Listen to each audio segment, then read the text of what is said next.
कि हमारी इतनी बड़ी बड़ी धमकियों के बाद यमन हमला करेगा, शायद अब रुक जाएगा, लेकिन ऐसा नहीं हुआ दोस्तों। बड़ा खतरनाक हमला किया है। अचानक से कई सारे जो जहाज थे समुद्री, वो तेजी से इजराइल और सऊदी अरब के जद्दा पोर्ट की तरफ आगे बढ़ रहे थे। उन तमाम जहाजों के ऊपर, समुद्री जहाजों के ऊपर यमन की तरफ से ड्रोन और मिसाइल अटैक हुआ। देखिए, यमन ने पहले ही कह दिया था कि जो भी लाल सागर के करीब हमारे इलाके को क्रॉस करता हुआ जहाज आए, वो पहले ही हमारे रेडियो सिग्नल का जवाब दे, वरना हम अटैक करेंगे। और उन्होंने वही किया। जिन्होंने जवाब नहीं दिया, सीधा अटैक कर दिया। जिन्होंने रेस्पॉन्स नहीं किया, उन पर भी अटैक कर दिया। दोस्तों, कमाल तो ये हो गया कि एक जहाज स्विट्जरलैंड का सऊदी अरब जा रहा था, लेकिन यमन के रास्ते से जवाब नहीं दिया, उस पर भी यमन ने अटैक कर दिया। कई सारे जहाजों पर इजराइल के तरफ जो जा रहे थे और जो इजराइल से वापस आ रहे थे, उन पर यमन ने हमला किया, जिनमें खास तस्वीर ये है।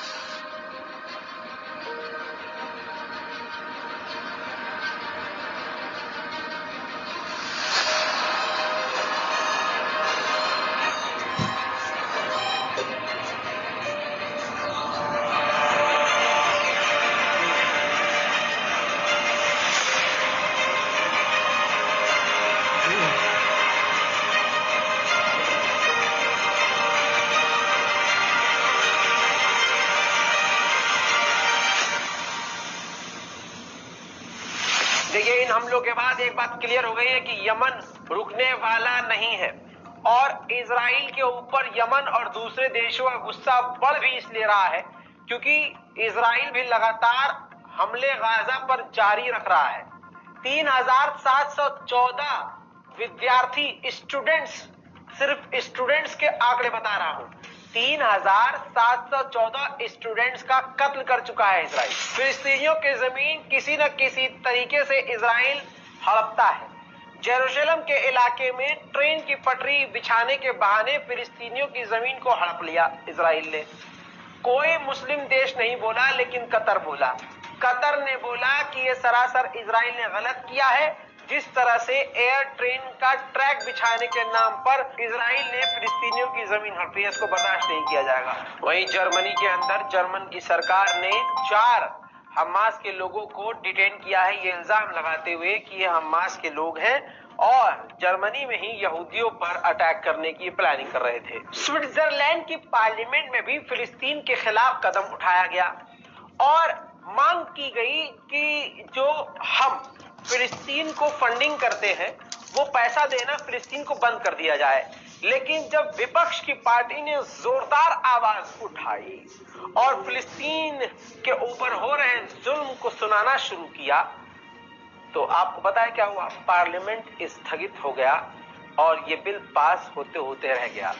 यानी एक बड़ा षड्यंत्र फिलिस्तीनियों के खिलाफ फेल हो गया। मेरे दोस्तों, यूएन में वोटिंग हुई कि गाजा में जंग बंदी हो जाए और सीज फायर हो जाए और इजराइल हमले करना बंद कर दे। सबने, ज्यादातर देशों ने इजराइल के विरोध में वोट डाला और कहा कि जंग बंद होना चाहिए। लेकिन बहुत सारे ऐसे देश थे जो चुप रह गए, जिन्होंने वोट ही नहीं डाला। उसमें ब्रिटेन भी था। ब्रिटेन ने शातिराना अंदाज में वोट ही नहीं दिया, एब्सेंट हो गया।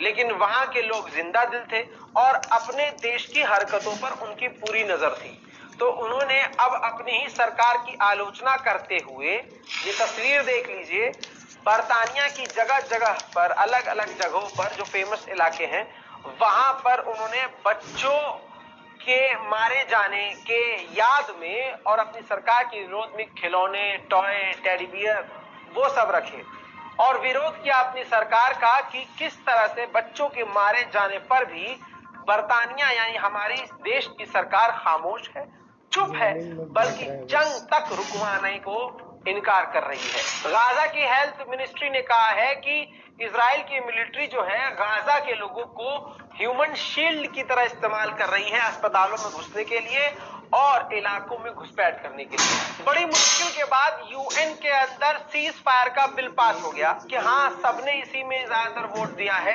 कि गाजा पर हमले